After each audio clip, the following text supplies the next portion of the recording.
Hello, c'est génial! Aujourd'hui, je vous parle d'une des plus grosses erreurs que les décoratrices, décorateurs font dans le lancement ou dans leur carrière.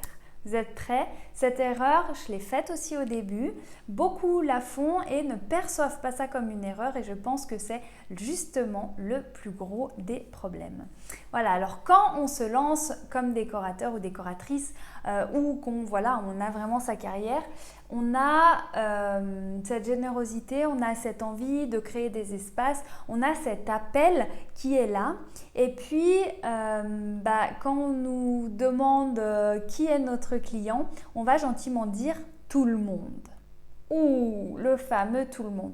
On se dit que tout le monde, c'est beaucoup plus de monde, donc c'est beaucoup plus d'opportunités, donc c'est beaucoup plus de contacts. Ok. Mais ce qui se passe là-dedans, c'est que la personne en face, elle entend tout le monde qui a besoin d'une décoratrice et d'un décorateur d'intérieur. Voilà. Et la personne, si elle n'a pas déjà fait le processus, le chemin pour déclencher le fait qu'elle a besoin de vos services et qu'elle sait ce que ça va vous apporter derrière, deux étapes fondamentales, eh bien jamais elle pensera à faire appel à vous. Et elle se dira « cool, mais c'est pas pour moi ». Et elle ne va pas clairement identifier quel problème vous pouvez résoudre, quel besoin vous pouvez résoudre et dans quel cas faire appel à vous. Voilà pourquoi j'encourage vivement les gens dans la spécialisation. Pourquoi? Parce que déjà, les gens se réunissent par écosystème. C'est-à-dire que les familles, elles vont avoir des connexions entre elles parce qu'ils vont chercher les enfants à l'école, il y a les activités extrascolaires, il y a tout ça qui crée naturellement des relations entre parents et voilà.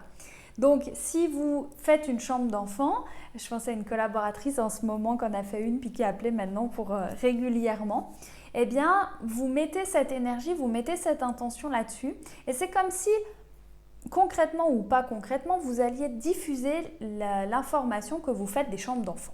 Voilà. Et les personnes vont pouvoir vous reconnaître par rapport à ça et vont après faire appel à vous pour ce genre de choses. Donc ça, c'est ce qui se passe, j'ai envie de dire inconsciemment. Et ce qui est fantastique, c'est que vous pouvez diversifier autant que vous voulez et plus vous allez diversifier, plus vous allez vous perdre. Bah oui, parce qu'en fait, les gens, ils ne vont pas forcément voir précisément. Ah, mais la semaine dernière, elle parlait d'un dressing, là, elle a fait une terrasse de restaurant, là, elle a fait ci, là, elle a fait ça. Et donc, ça leur paraît trop généraliste. Et comme je vous dis, ils vont de nouveau avoir du mal à faire le pas pour se dire tiens, elle est experte là-dedans, donc expert, il y a plus-value, elle va pouvoir m'apporter vraiment la solution dont je n'avais même pas conscience que j'avais besoin, mais qui améliorerait vachement ma vie.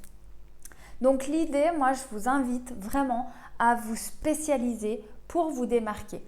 Vous spécialiser, ça ne veut pas dire que vous n'allez pas apprendre d'autres choses. Donc ça, je vous rassure parce que je sais qu'on a tous envie de faire plein de projets différents et c'est normal, c'est notre nature créative.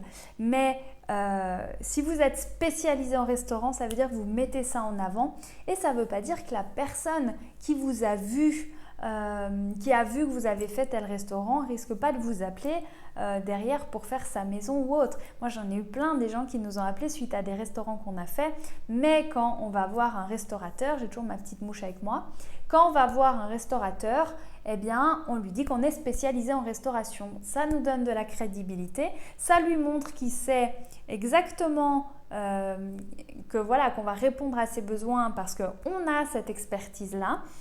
Quand j'arrive vers un restaurateur et que je lui dis « ouais, je fais tout, j'ai fait la salle de bain de Monsieur Duchemol la semaine dernière et puis la penderie de Madame Martin ». Super, en quoi elle va répondre à mon besoin de mettre plus de couverts, d'avoir une fonctionnalité au top pour mes serveurs, de comprendre le fonctionnement d'une cuisine, etc. etc.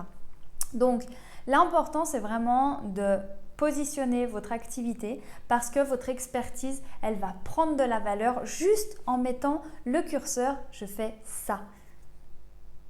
La mouche vous fait coucou. Je fais ça de mieux que le reste. Je fais ça de mieux que les autres, sans mauvaise prétention et sans concurrence déloyale. Mais par rapport à mes collaboratrices, moi, vous pouvez vraiment m'appeler pour ça parce que là-dessus, je vais vraiment être au top et je vais vraiment cartonner pour vous. Donc voilà, la plus grosse erreur que je vous invite à éviter, eh bien, c'est de faire tout pour tout le monde. Ça, vous pouvez vous le permettre à la limite quand après vous avez une grande équipe et vous pouvez justifier, dire bah voilà, on a des spécialistes dans chacun des domaines. Et puis le but, c'est toujours, bien sûr, je ferai une prochaine vidéo là-dessus, d'emmener le client vers son besoin à lui. Et ça, c'est notre job de commercial à l'intérieur de notre métier passion de la décoration. Je vous souhaite tout plein de bonheur.